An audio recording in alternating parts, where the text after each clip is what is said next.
ரிஷபராசிக்காரர்களே, இனி வரக்கூடிய காலங்கள் உங்களுக்கு எப்படிப்பட்ட காலமாக இருக்குது? கிரக நிலவரங்கள் என்னென்ன பலன்களை தருது? எந்தெந்த இடத்துல கிரகங்கள் இருந்து என்னென்ன பலன்களை தருதுன்னு சொல்லிட்டு பார்க்கலாங்க. முன்னேற்றத்துக்காகவே நிறைய பாடுபடுறவங்க யாருன்னு பார்த்தீங்கன்னா ரிஷபராசிக்காரர்கள். எப்படியாவது முன்னேறிவிட வேண்டும், எதையாவது பிடித்து நம்ம மேலே வந்துடணும் அப்படிங்கிற ஒரு எண்ணத்திலேயே இவ்வளவு நாளாக இவங்க பாடுபட்டுக்கிட்டே இருக்காங்க.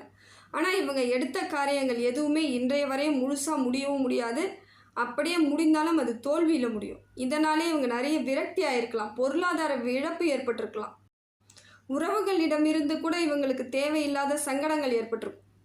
என்ன இவன் எதுவுமே செய்யலை அப்படின்ற ஒரு அலட்சியமாக அவங்கள பார்க்க ஆரம்பிச்சிருப்பாங்க. இதனால் நிறைய மனக்கவலைகள், தனியாக போயெல்லாம் அழுதவங்க நிறைய பேர் இருக்காங்க.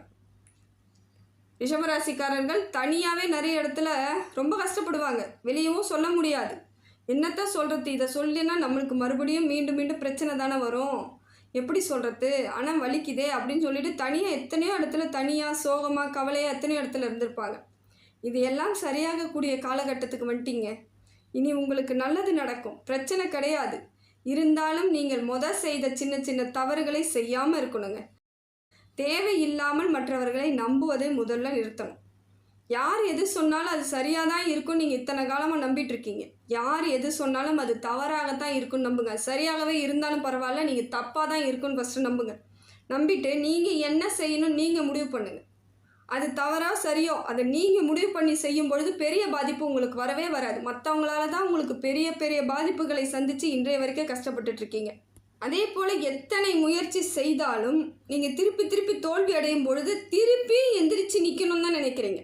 அது நல்ல குணம். இது முயற்சி செஞ்சுக்கிட்டே இருக்கிறது, சோர்வடையாமல் முயற்சி செய்கிறது. மனசுக்குள்ளே எவ்வளவு கஷ்டம் இருந்தாலுமே இவங்க திருப்பி எதுலையாவது ஜெயிச்சிருவேன்னு நினச்சி கரெக்டாக போராடுறீங்க. அதெல்லாம் கரெக்டு தான். ஆனால் எதை மாதிரி போராடணும்னு உங்களுக்கு தெரியல. எப்படியோ ஜெயிச்சிருவோன்னு நினைக்கிறீங்க. எப்படி ஜெயிக்கணும்னு ஃபஸ்ட்டு ஆலோசனை பண்ணிட்டாலே இந்நேரம் ஜெயிச்சிருப்பீங்க. உங்களுக்கு நிறைய புரியல, நிறைய புரிதல் இல்லை, சொல்லி கொடுக்க ஆள் இல்லை, தட்டி கொடுக்க ஆள் இல்லை. சரியாக உங்களுக்கு சொல்லி கொடுத்துருந்தாங்கன்னா இந்நேரம் நீங்கள் வெற்றி அடைஞ்சிருப்பீங்க. அப்படிப்பட்ட ஆட்கள் நீங்கள். எல்லாத்துலேயும் அறிவு தெளிவாக இருக்கும், சிந்தனை தெளிவாக இருக்கும், யோசிக்கிறது எல்லாம் கரெக்டாக யோசிப்பீங்க. ஆனால் செயல்படுத்தும் பொழுது தவறாக வர்றதுக்கு காரணம் என்ன? கூட இருக்கிறவங்க உங்களுக்கு பண்ண வேலை பொறாமை. நிறைய பொறாமைனாலே நிறைய இடத்துல தோற்று போயிருப்பீங்க. ஜெயிக்கக்கூடாது அப்படின்னு பக்கத்தில் ஒருத்தவங்க சொல்லிகிட்டே இருந்தால் எப்படிங்க ஜெயிக்க முடியும்? அதுதாங்க நிறைய நடந்துகிட்ருக்கு உங்கள் வாழ்க்கையில். பொறாமை, நிறைய பொறாமைப்படுறாங்க. எந்த வேலை செய்தாலும் உங்களை பார்த்து பொறாமைப்படுறதுக்கு ஆள் இருக்குது. அப்படிப்பட்ட ஆட்கள் நீங்கள். உங்களோட குணம், தேஜஸ் எல்லாமே நல்லா இருக்கும் பார்க்கறதுக்கு. அதனால தான் பொறாமை வருது. என்ன பண்ண முடியும்? இதெல்லாம் இயற்கையாக இறைவன் கொடுத்தது. அதை பார்த்து அவங்க பொறாமைப்படுறாங்க போது நம்ம ஒன்றுமே பண்ண முடியாது. இருந்தாலும் இனி வரக்கூடிய காலங்கள் எப்படி இருக்குது, கிரக நிலவரம் எப்படி இருக்குன்னு பார்ப்போம். அதற்கு தகுந்தாற் போல் நடந்து பார்ப்போம். நம்மளுடைய வாழ்க்கை நிறைய மாற்றத்தை ஏற்படுத்தி கொடுக்க கிரகங்கள் நல்லதை செய்யறதுக்கு இறைவனால் படைக்கப்பட்டது தானே. இறைவன் பக்கபலமாக இருக்கார். இப்போ உங்களுக்கு இறைவன் நல்ல அம்சத்தில் இருந்து உங்களுக்கு வழி நடத்த போகிறாருன்னு பார்த்துக்கோங்க. ரிஷப ராசிக்காரர்களுக்கு உங்கள் ராசிநாதனே சுக்கிரன் தாங்க. சுக்கிரன் உங்களுக்கு நல்ல ஒரு அம்சமான இடத்துக்கு வரார், நிறைய லாபத்தை தரார், பொருளாதார மாற்றத்தை ஏற்படுத்துகிறார். அதனால தான் இவ்வளோ நாளாக எவ்வளோ பிரச்சனை வந்தாலும் உங்களால் வெளியே சொல்ல முடியாத காரணம் என்ன? சுக்கிர பகவான் உங்களை தடுத்துக்கிட்டே இருக்கார். வெளியே சொல்லாத, வேணாம் சொல்லாத, இதெல்லாம் விட்டுடு, சரி பண்ணிக்கலான்னு உங்களை சொல்லிகிட்டே இருப்பார். அதனால தான் நீங்கள் எவ்வளோ கஷ்டம் வந்தாலும் சிரித்த முகத்தோடு இருக்கிறதுக்கு காரணம் தான். மனசுக்குள்ளே திறந்து பார்த்தா அவ்வளோ கஷ்டம் இருக்கும், ஆனால் வெளியே புன்னகையாகவே இருப்பீங்க. யாரும் நம்ப கூட மாட்டாங்க உங்களுக்கு இவ்வளோ பிரச்சனை இருக்குன்ட்டு. இது எல்லாமே சுக்கிர பகவான் உங்கள் ராசிநாதன் உங்களுக்கு செய்கிற வேலை. இது சப்போர்ட் பண்ணுறாரு உங்களுக்கு. எப்பயுமே அப்படி தான் இருப்பீங்க. எவ்வளோ பிரச்சனை இருந்தாலும் வெளியே காமிச்சிக்கவே மாட்டீங்க, டென்ஷன் ஆக மாட்டீங்க, அமைதியாக இருப்பீங்க, சிரிச்சுக்கிட்டே இருப்பீங்க. இதெல்லாம் உங்களுக்கு ப்ளஸ்ஸுங்க. இறைவன் கொடுத்த ஒரு வரம் கூட நினச்சிக்கலாம். உங்கள் ராசிநாதன் நல்ல இடத்துல இருக்கிறது ரொம்ப அம்சங்க. உங்களுக்கு சுக்கிர பலம் ஜாஸ்தியாக இருக்கிறதுனால பொருளாதார வரவு ஏற்படுது. இது வரைக்கும் எங்கேயோ கொடுத்து ஏமாந்த இடத்துல இருந்து கூட வரத்துக்கான வாய்ப்புகள் இருக்குது. உற்றார் உறவினர்கள், சொந்த பந்தம், அங்காளி பங்காளி எல்லாம் இப்போ கூடுறதுக்கு வாய்ப்பு இருக்குது. ஜாகிரதையாக இருங்க. வந்தாங்கன்னா வாங்கன்னுங்க, தப்பு கிடையாது. ஆனால் எந்த இடத்துல வைக்கணுமோ அந்த இடத்துல வச்சுட்டு அவங்க கூட பழகிறதுக்கு முயற்சி பண்ணுங்கள். உங்களை பற்றியான ரகசியங்களை இனிமேல் வெளியே சொல்லாத அளவுக்கு பார்த்துக்கோங்க. உங்களை பற்றி யாருக்குமே தெரியக்கூடாது. நல்லதா கெட்டதோ அது நீங்கள் தானே கஷ்டப்படுறீங்க, நீங்கள் தானே அனுபவிக்கிறீங்க. அதை நீங்களே பார்த்துக்கோங்க. தெரிஞ்சால் என்ன பண்ணுவாங்க? ஒன்று பொறாமைப்படுவாங்க, இல்லை செய்யக்கூடிய வேலையை தடுக்க முயற்சி பண்ணுவாங்க. இது ரெண்டுமே உங்களுக்கு தோல்வியில் முடியலாம். இது நாள் வரைக்கும் இதுதான் நடந்துகிட்ருக்கு. இதெல்லாம் தடுக்கணுன்னா யார் யார் எங்கே இருக்கணுமோ அங்கே இருந்துக்கிட்டோம். நீங்களும் தனியாக எங்கே நிற்கணுமோ அங்கே நின்றுடுங்க. அதுதான் நல்லது. இந்த நல்லது வந்து கடைசி வரைக்கும் நிலைக்கும். இல்லைனா கூட இருக்கிற மாதிரி இருந்துட்டு உங்களை அவங்க விட்டு விலகி போகும்பொழுது நிறைய வழிகளை கொடுத்துட்டு போயிடுவாங்க. அது தாங்க முடியாமல் தானே இவ்வளோ நாள் அவஸ்தைப்பட்டுட்ருக்கீங்க. இதை திருப்பி நடக்காமல் பார்த்துக்கிட்டிங்கன்னா உங்களுக்கு வெற்றி தாங்க. உங்கள் ராசிநாதன் உங்களுக்கு நல்ல இடத்துல இருக்கிறது ரொம்ப நல்லதுங்க. அடுத்தது பார்த்தீங்கன்னா செவ்வாய் உங்களுக்கு ஓரளவுக்கு சுமாரான பலனை தராருங்க. செவ்வாய் நல்ல இடத்துல தான் இருக்கார். இருந்தாலும் பலன் முழுமையாக கிடையாது, சுமாரான பலனாக இருக்குது. என்ன பண்ணுங்கள், ரத்த பந்த உறவுகள் வராங்கன்னா எச்சரிக்கையாக இருந்துக்கோங்க. ஏதாவது தேவையில்லாமல் அவங்க பேசுகிறாங்கன்னும் பொழுது நீங்கள் அதை வந்து காதை வாங்காமல் போயிட்டீங்கன்னா நல்லது. திருப்பி ஈட்டுக்கீடு பேசி பிரச்சனையை வளர்த்திக்காமல் இருக்கிறது நல்லது. அதுதான் இப்போ, வேறு ஒன்றும் கிடையாது. தாத்தா வழி உறவு, கொள்ளு தாத்தா வழி உறவெல்லாம் ஏதாவது ஒரு உறவு எப்படியோ ஒன்று தேடிக்கிட்டு உங்களை வந்து தேவையில்லாத வீண் வாக்குவாதமும் வீண் விரயத்தையும் ஏற்படுத்திட்டு போயிடுவாங்க. ஜாக்கிரதையாக இருங்க. அதுக்கடுத்து பார்த்தீங்கன்னா சந்திரன் கொஞ்சம் சரியில்லாமல் இருக்காருங்க. சந்திரன் சரியில்லைன்னா வெறும் பெரிய பிரச்சனைகள் எதுவும் கிடையாது, உங்கள் மனசு தான் பிரச்சனையாகும். எப்பயும் ஒரே டென்ஷனாக மனக்குழப்பமாக கவலையாகவே இருக்கிற மாதிரி இருக்கும். அதெல்லாம் தவிர்த்துட்டாலே நல்லது. எல்லாத்தையும் எவ்வளோ பார்த்துட்டீங்க, இதுக்கு மேலே பிரச்சனை வந்தால் சரி பண்ணிக்கலான்ற எண்ணத்துக்கு வாங்க. பிரச்சனை வந்துருமோன்னு பயப்படாதீங்க. ஏன்னா ஏற்கனவே பிரச்சனையில் தானே இருக்கிறீங்க. இதுக்கு மேலே வருமானு ஏன் எண்ணிகிட்டு இருக்கணும்? அதெல்லாம் தேவையில்லை. பிரச்சனை வராது உங்களுக்கு, அதை நம்புங்க. பிரச்சனை வராது, வந்தாலும் என்னால் அதை சரி பண்ணிக்க முடியும், நான் எல்லாத்தையும் பார்த்துட்டேன்ற ஒரு தைரியத்தில் இருங்க. நிச்சயமாக வந்து மன உளைச்சல் ஏற்படாது, மனக்கவலை ஏற்படாது, மன சஞ்சலம் ஏற்படாது. அதே போல் எல்லாத்துக்கும் ஆசைப்பட சொல்லும். இப்போ சந்திரன் சரியில்லாத பொழுது என்ன பண்ணோம், எதை பார்த்தாலும் ஆசையாக இருக்க மாதிரி இருக்கும். இதெல்லாம் உங்களுக்கு தேவையில்லாத பிரச்சனையை கொடுத்துரும். மன கட்டுப்பாட்டை ஏற்படுத்திக்கோங்க. மனசை கட்டுப்படுத்த முயற்சி பண்ணுங்கள். உங்கள் கையில் தான் இருக்குது. மனசு உங்களை விட்டு அலைய பாய விடக்கூடாது. கட்டுப்பாடாக வச்சுக்கிட்டிங்கன்னா மாற்றம் வந்துடும். கவலைப்படாதீங்க. அடுத்ததாக குரு பகவான் உங்களுக்கு நல்ல இடத்துல இருக்காருங்க. நிறைய நல்லதை செய்ய போகிறார். பொருளாதார மாற்றத்தை ஏற்படுத்தி கொடுக்க போகிறார். வளர்ச்சி அடைய போகுது. தொழில் ஏதோ ஒரு வகையில் எப்படியோ சிறந்து விளங்குவீங்க. தொழில் மூலமாக நிறைய மாற்றம் ஏற்படுது. வாழ்க்கையில் இது வரைக்கும் நான் எதை செய்வேனா மாட்டேனா நினச்சிட்டு இருந்ததெல்லாம் இப்போ நடக்கக்கூடிய காலகட்டத்தில் இருக்கீங்க. கற்பனைக்கு கூட பண்ணாமல் இருந்த இடத்துக்கெல்லாம் இப்போ குரு பகவான் உங்களை கூப்பிட்டு போவாருங்க. நிறைய மாற்றத்தை ஏற்படுத்தி கொடுக்குறாரு. நல்ல ஒரு செயல்பாட்டில் இருப்பீங்க. வேலை இல்லாதவர்களுக்கு நிச்சயமாக வேலை உறுதியாக கிடைக்குங்க. உங்கள் கல்விக்கு தகுந்த வேலை, உங்கள் அறிவுக்கு தகுந்த வேலை, உங்கள் அனுபவத்துக்கு தகுந்த வேலைலாம் கிடைக்கும். நான் என்னப்பா எவ்வளோ பெரிய அனுபவசாலி, ஆனால் கடைசியில் இந்த மாதிரி வேலை பார்த்துட்ருக்கேன்னு மனசுக்குள்ளே இவ்வளோ நாள் நொந்துட்டுருப்பீங்க. இப்போ அதற்கான காலகட்டம் வந்துடுச்சுங்க. நல்ல வேலை அமைப்பு கிடைக்கும், மாறுதல் ஏற்படும். அதே போல் திருமண பாக்கியம் ஏற்படும். ரிஷபராசிக்காரர்கள் நல்ல வரன் கிடைக்குதுங்க. இப்போ நீங்கள் தேடினீங்கன்னா நல்ல வரன் கிடைக்கும். உங்களுக்கான வாழ்க்கை துணை சரியான அமைப்பில் ஏற்படும்.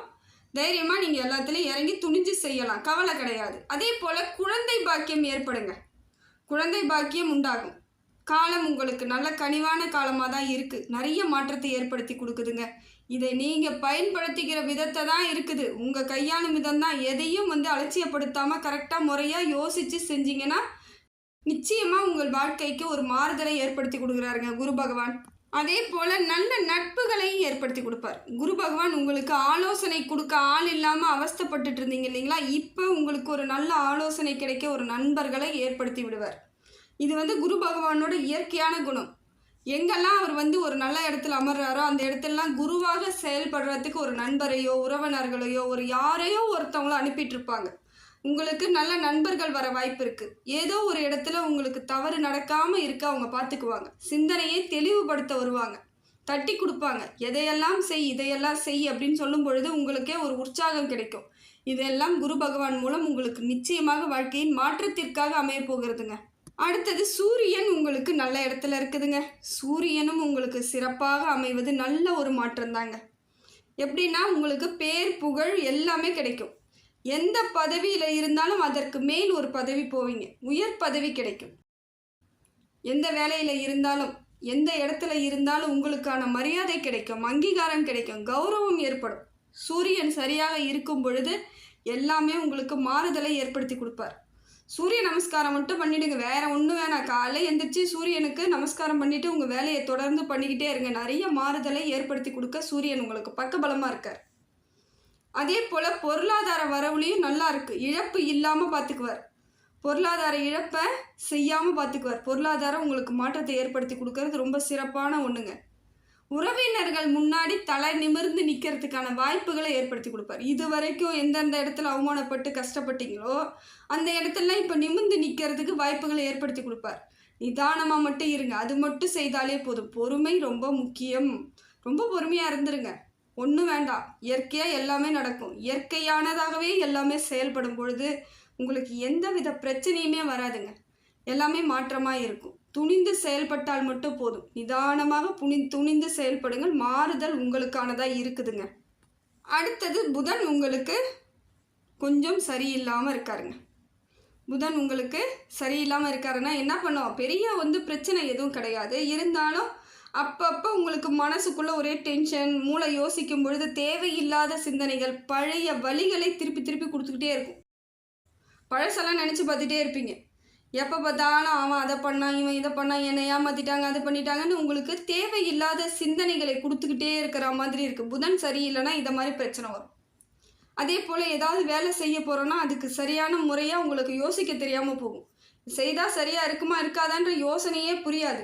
இதையெல்லாம் கொஞ்சம் நிதானமாக நீங்கள் யோசித்து செயல்பட்டிங்கன்னா புதனால் எதுவும் பெரிய பிரச்சனை கிடையாதுங்க. நிதானம் வேணும். நிதானமாக செஞ்சுருங்க, அமைதியாக செய்யுங்க. எடுத்தங்கவுத்துன்னு எதுவும் முடிவு பண்ணாதீங்க. ஏன்னா புதன் உங்களுக்கு இப்படி இருக்கும் பொழுது தெளிவு கிடைக்காம இருக்கும். சிந்தனையில் அறிவு தெளிவு கிடைக்காம இருக்கும். அதனால் கொஞ்சம் ஜாக்கிரதையாக இருங்க. பரவாயில்ல, இருந்தாலும் உங்களுக்கு குரு நல்ல இடத்துல இருக்கும் பொழுது புதனால் பெரிய பிரச்சனை எதுவும் கிடையாது. ஓரளவு பிரச்சனை வரா மாதிரி இருந்தாலும் அதை சரி பண்ணிக்க முயற்சி பண்ணுங்கள். அதுக்கடுத்து பார்த்தீங்கன்னா சனி பகவான் எந்த இடத்துல வர்றாருன்னா உங்களுக்கு நல்ல இடத்துக்கு வராருங்க. சனி பகவான் உங்களுக்கு நிறைய நல்லதை செய்ய வராருங்க. நிறைய லாபம் ஈட்டி கொடுப்பார். பொருளாதாரத்தில் நல்ல லாபம் கிடைக்கும். எந்த தொழில் செய்தாலும் வெற்றி தாங்க. இப்போ குருவும் சனியும் உங்களுக்கு சரியாக இருக்குது, சூரியனும் சரியாக இருக்குது. அப்போ என்ன, வாழ்க்கையில் மாற்றத்தை இப்போ ஏற்படுத்துறதுக்கான காலம் வந்துருச்சுன்னு அர்த்தம். பெரிய கிரகங்கள் எல்லாம் ஒற்றுமையாக ஒன்றா செயல்படும் பொழுது உங்களுக்கு எல்லாமே நல்லா இருக்கும். சின்ன கிரகங்கள் சரி இல்லைனாலும் அது பெரிய மாற்றத்தை ஒன்றும் உங்களுக்கு பெரிய கஷ்டத்தையோ துன்பத்தையோ ஏற்படுத்தாது. இது நல்லா இருக்குது. இது எல்லாமே இப்போ உங்களுக்கு குருவும் நல்லா இருக்குது, சூரியனும் நல்லா இருக்குது, சனி பகவானும் நல்லா இருக்குது. இதெல்லாமே உங்களுக்கு எப்படி வருதுன்னா அப்படியே கோல்டு மாதிரி வருது. நீங்கள் இந்த காலகட்டத்தை நீங்கள் அப்படியே பயன்படுத்திக்கணும். எந்த வித அமைப்பையும் மாற்றாமல் அப்படியே பயன்படுத்திக்கிட்டு இதிலேயே நேக்காக போயிட்டே இருந்துட்டிங்கன்னா வாழ்க்கையில் ஜெயிச்சிடலாங்க. வருங்காலங்களுக்கு இப்போ பாதை போட்டு கொடுக்குறீங்கன்னு அர்த்தம். இப்போ நீங்கள் சேமித்து வைக்கும் பணம் தான் கடைசி வரைக்கும் வரப்போகிற காலகட்டம். இந்த பொருளாதாரம் தான் இன்னும் குறிப்பிட்டது ஒரு 15 ஆண்டு காலத்துக்கு உங்களுக்கு தேவைப்படக்கூடிய பொருளாதாரமாக இருக்குது. இப்போ இதை விரயமாவோ இல்லை தேவையில்லாமல் செலவோ பண்ணிட்டீங்கன்னா இன்னும் 15 ஆண்டு காலத்துக்கு ஒரு கவலையும் கஷ்டமும் இருந்துக்கிட்டே இருக்கும். அதனால் சொல்கிறது தான், இதை நீங்கள் கெட்டியமாக பிடிச்சிக்கோங்க. இந்த காலகட்டத்தை பயன்படுத்திக்கோங்க. பொருளாதாரத்தை நல்லா பயன்படுத்திக்கோங்க. விரயத்தை ஏற்படுத்திக்காதீங்க. ரொம்ப சிக்கனமாக இருங்க.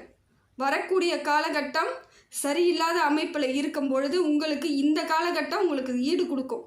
அதனால தான் பொருளாதாரம் மட்டும் கெட்டியமாக பிடிச்சி வச்சுக்கோங்க. எந்த வித சூழ்நிலையிலையும் எதற்கும் நீங்கள் கொடுத்துடாதீங்க. இது ரொம்ப முக்கியமான ஒரு இடத்துல இருக்கிறீங்க. நல்ல மாற்றத்திற்கான காலகட்டம் நல்லா இருக்குங்க. சனி பகவான் நிறைய நல்ல பலன்களை கொடுக்குறாரு. கரெக்டாக ஃபாலோ பண்ணிக்கோங்க. சனி எப்படின்னா கொடுக்கும் பொழுது நிறைய கொடுப்பார், எடுக்கும் போது அதே அளவுக்கு எடுப்பார். அதனால் நியாயமாக நீங்கள் இருந்துட்டிங்கன்னா எடுக்கவே மாட்டார். தைரியமாக இருக்கலாம், நியாயமாக இருங்க, சரியாக இருங்க. அப்போ உங்களுக்கு வெற்றி உங்களுக்கு தான். எப்பயும் நீங்கள் அதை போல தான் இன்றைய வரைக்கும் செயல்படுறவங்க. இருந்தாலும் என்னால் ஏதாவது சொல்லணுன்னா நான் சொல்லி வைக்கிறது இதுதான். சரியாக இருந்துருங்க. சனி பகவான் எந்த பிரச்சனையும் கொடுக்க மாட்டார் உங்களுக்கு. இந்த வாட்டி உங்களுக்கு நல்ல இடத்துல நிறைய நல்ல பலன்களை கொடுக்குறாருங்க. அமோகமாக இருக்கிறார். வெற்றி மேலே வெற்றி தான். இதை நீங்கள் பயன்படுத்திக்கிறது உங்கள் கையில் இருக்குது. அடுத்தது பார்த்தீங்கன்னா ராகு கேது ஒரு அளவுக்கு உங்களுக்கு பலன் கம்மியாக கொடுக்குறாங்க. பலன் சரியான இடத்துல இல்லை. ராகு உங்களுக்கு தைரியத்தை குறைக்கிறார், மன தைரியத்தை குறைக்க போகிறார், மனக்குழப்பத்தை ஏற்படுத்தலான்னு பார்க்குறாரு. நீங்கள் அதுக்கெல்லாம் விட்டு கொடுக்காதீங்க. ஏன்னா சரியான அமைப்பில் இருந்தால் மட்டும்தாங்க. புதனும் கொஞ்சம் சரியில்லாமல் இருக்கிறது, ராகுவும் கொஞ்சம் சரியில்லாமல் இருக்கிறது. எப்படின்னு பார்த்தீங்கன்னா மனக்குழப்பங்கள் நிறைய தெளிவில்லாமல் இருக்கும். குழப்பம் ஏற்படுத்தி விட்டுருவாங்க. அதனால் அதற்கெல்லாம் இடம் கொடுக்காதீங்க. சரியாக இருந்துக்கோங்க. கேதுவால் பகை வர்றதுக்கு வாய்ப்பு இருக்குது. மற்றவங்கிட்ட இருந்து உங்ககிட்ட பொறாமப்படுறதுக்கு, அவங்க உங்ககிட்ட பொருளாதார மேம்பாடு இருக்குது, நல்ல மேன்மையாக இருக்கிறீங்கன்னு தெரிஞ்சிட்டாலே உங்ககிட்ட தன்னால் தேடி வருவாங்க. நீங்கள் இல்லைன்னு சொல்லிட்டீங்கன்னா அவங்க உங்களுக்கு பகையாக மாறத்துக்கு வாய்ப்பு இருக்குது. எப்படியாவது சமாதானமாக சொல்லி அனுப்புறதுக்கு முயற்சி பண்ணுங்கள். பொருளாதாரம் இல்லைன்னு டக்குன்னு சொல்லாதீங்க. பொறுமையாக சொல்லுங்கள், இதுதான் என் பிரச்சனை, இதெல்லாம் இருக்குது, என்னால் தர முடியாதுன்னு உங்கள் சூழ்நிலையை சொல்லுங்கள். அதுக்கு மேலே அவங்க பகையாக போனாங்கன்னா இறைவன் மேலே பாரத்தை போட்டு போங்க, ஒன்றும் பண்ண முடியாது. ஓரளவுக்கு சொல்லுங்கள், புரிய வச்சிட்டிங்கன்னா நல்லது. கோபமாக எதையும் சொல்லிடாதீங்க, பகையை வளர்த்துக்காதீங்க. அரவணைச்சு போகிறதுக்கு முயற்சி பண்ணுங்கள், அமைதியாக போயிடுங்க. எல்லா இடத்துலையும் பகை அவ்வளோ உருவாகாது. இருக்கக்கூடிய பகையை திருப்பி தலை தூக்கிறதுக்கு வாய்ப்பு இருக்குது. ஜாக்கிரதையாக இருந்துக்கிட்டால் மட்டும் போதும், பிரச்சனை ஒன்றும் கிடையாது, நல்லது நடக்கும். வாழ்க்கையில் மாற்றம் ஏற்படக்கூடிய காலகட்டத்தில் தாங்க ரிஷபராசிக்காரர்கள் இருக்கிறீங்க. இந்த காலகட்டத்தை சரியாக பயன்படுத்திக்கிட்டிங்கன்னா உங்களுக்கு வருங்காலங்கள் சிறப்பான காலமாக இருக்குது. இதை புரிஞ்சு செயல்படுறது உங்கள் கையில் தான் இருக்குது. எல்லாம் வல்ல இறைவன் உங்கள் பக்கத்தில் துணையாக இருக்கார்.